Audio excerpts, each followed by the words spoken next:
conditions and also gave them specific workplace protections and conditions in terms of, you know, where they're supposed to be living, eating, bathroom breaks, all those kinds of basic sorts of things.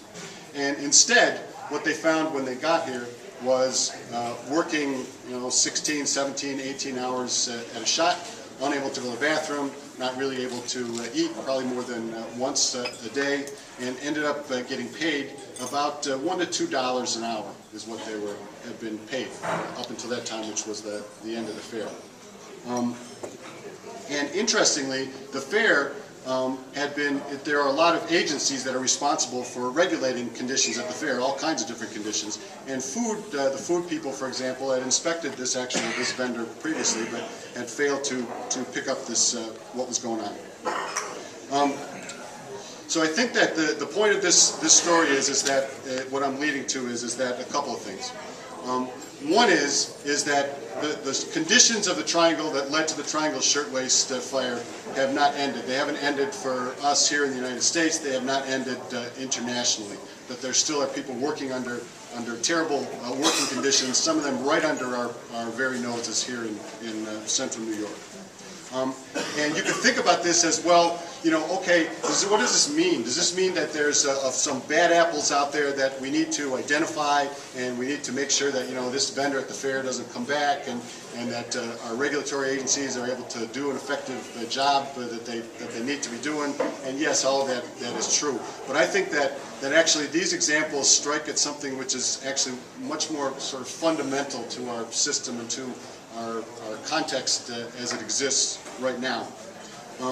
And I think that what I mean by that is that what we've seen is that at least since the last election last year, I think that you could call what's been going on for the last several months a continuation of what I would call a war on working people in this country. And that war has actually been going on not just for the last few months. This is just kind of an acceleration of a process that's been going on for probably the last 30 years.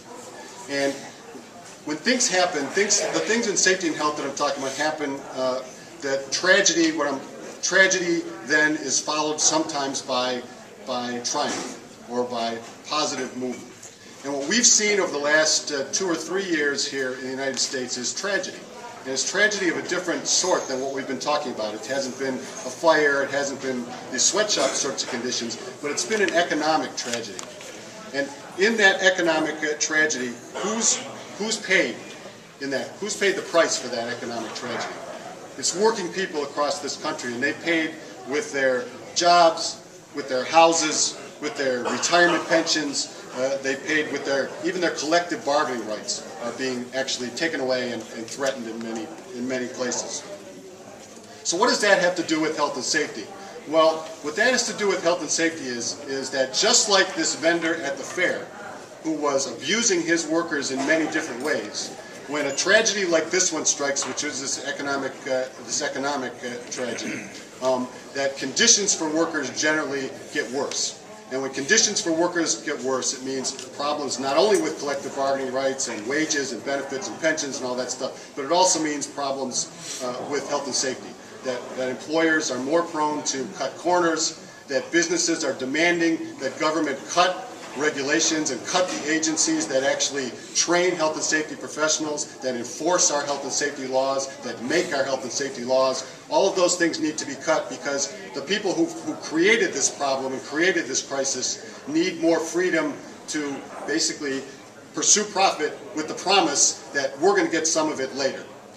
So they need the ability to do that, and they need less regulation. And so one of the results is poorer health and safety conditions. So, which brings me to the sort of final point that I want to make here.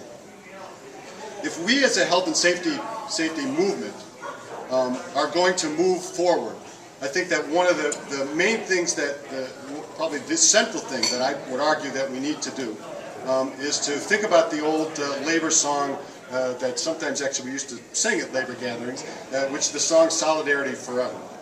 I mean, everybody knows that song, right? And we all heard it a million times. We might not even think about the words Solidarity Forever when we actually sing them. But what does that actually mean in this context? Well, I think what it means is that we need to stop seeing ourselves as safety and health people.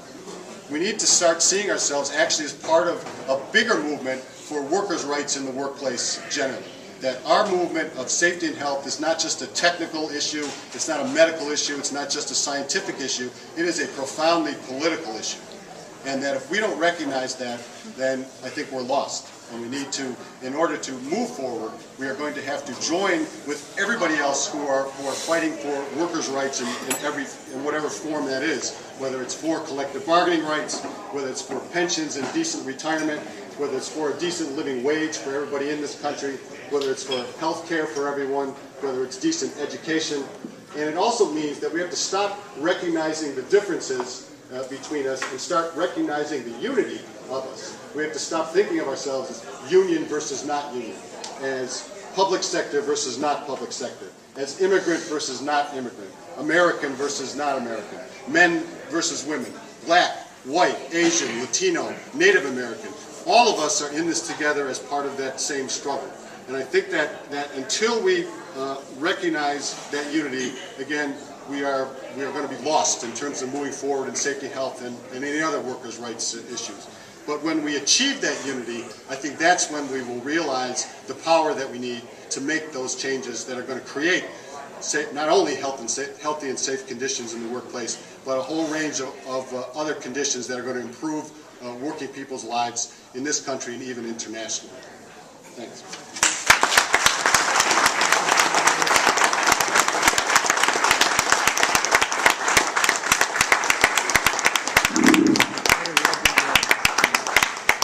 Thank you, Doctor.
Thank you all once again for coming, and please remember, be safe.